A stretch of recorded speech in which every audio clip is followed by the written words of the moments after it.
Hello friends, સ્વાગત છે તમારું મારી ચેનલ વિંધીઝ હોમ કિચનમાં. તો ફ્રેન્ડ્સ, આજે હું તમારી સાથે શેર કરવાની છું પૌવા અને બટાકાનું એકદમ ટેસ્ટી અને ક્રિસ્પી નાસ્તાની રેસીપી.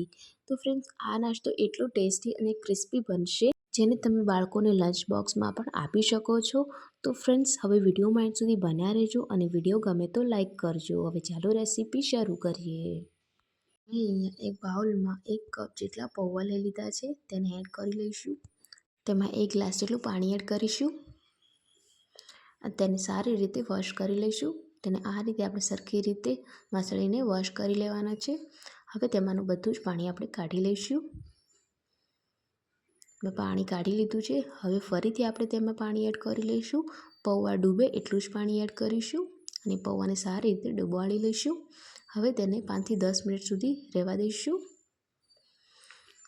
તો આ 10 મિનિટ જેવું થઈ ગયું છે. તમે જોઈ શકો છો કે પૌવામાંથી બધું જ પાણી સોક થઈ ગયું છે અને તે સારી રીતે ફૂલી ગયા છે. હવે એમાં જે એક્સ્ટ્રા પાણી છે એને આપણે જરાથી કાઢી લઈશું, જેથી પૌવા આપણા એકદમ કોરા થઈ જાય.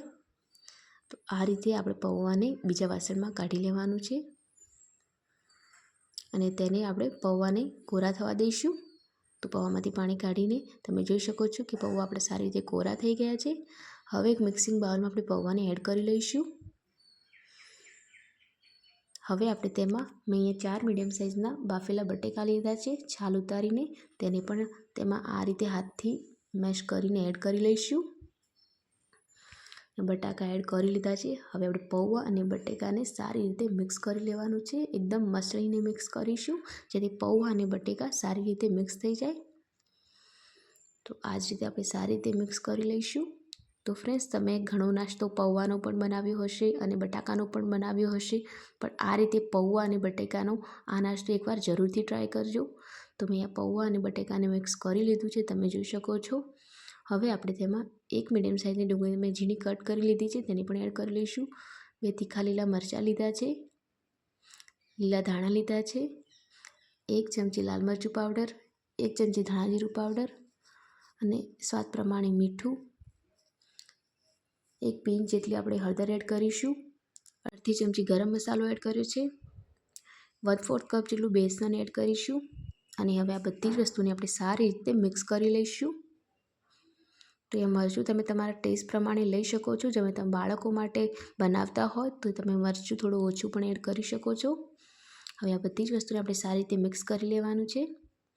તો મેં આ બધી જ વસ્તુને મિક્સ કરી લીધી છે. હવે હાથમાં થોડું તેલ લગાવી લઈશું અને તેને નાની નાની ટિક્કી બનાવીને તૈયાર કરી લઈશું. તમે જોઈ શકો છો કે આપણે આ રીતની ટિક્કી બનાવીને તૈયાર કરીશું.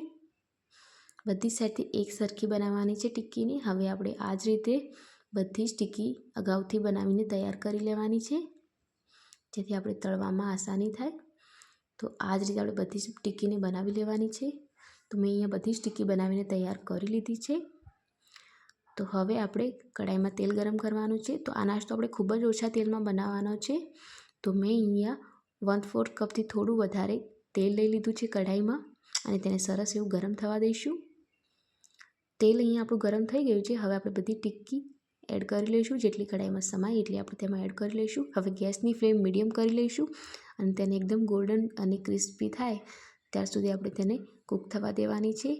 આપણે એકવાર કૂક થઈ જાય ત્યારથી એની સાઈડ પલટી લઈશું. તો તમે જોઈ શકો છો કે સરસ રીતે આપણી ટિક્કી ફ્રાય થાય છે. તો બસ આપણી ટિક્કી એક સાઈડથી ફ્રાય થઈ ગઈ છે. હવે તેની સાઈડ આપણે પલટાવી લઈશું. તમે જોઈ શકો છો કે એકદમ ગોલ્ડન અને ક્રિસ્પી થઈ ગઈ છે. તો બસ આ જ રીતે આપણે બધી જ ટિક્કીને પલટાવી લેવાની છે અને બીજી સાઈડથી પણ તેને સારી રીતે કૂક થવા દેવાનું છે. તો હવે ફરીથી આપણે તેને 3 થી 4 મિનિટ સુધી સારી રીતે થવા દઈશું. આ રીતે આપણે તેને થોડી સાઈડ ચેન્જ કરી લઈશું. તમે જોઈ શકો છો કે આપણો એકદમ ટેસ્ટી અને ક્રિસ્પી એવો નાસ્તો બનીને તૈયાર થઈ ગયો છે, એ પણ ખૂબ જ ઓછા તેલમાં. તો ફ્રેન્ડ્સ, રેસીપી ખૂબ જ ટેસ્ટી બનીને તૈયાર થાય છે. એકવાર જરૂરથી ટ્રાય કરજો. ટિક્કી આપણી બંને સાઈડથી ફ્રાય થઈ ગઈ છે. હવે આપણે તેને બહાર કાઢી લઈશું. સેમ રીતે આપણે બીજી ટિક્કી પણ ફ્રાય કરી લેવાની છે. તમે જોઈ શકો છો એકદમ ટેસ્ટી અને ક્રિસ્પી અને ગોલ્ડન બ્રાઉન થઈ ગઈ છે. તેને સર્વ કરી લઈશું.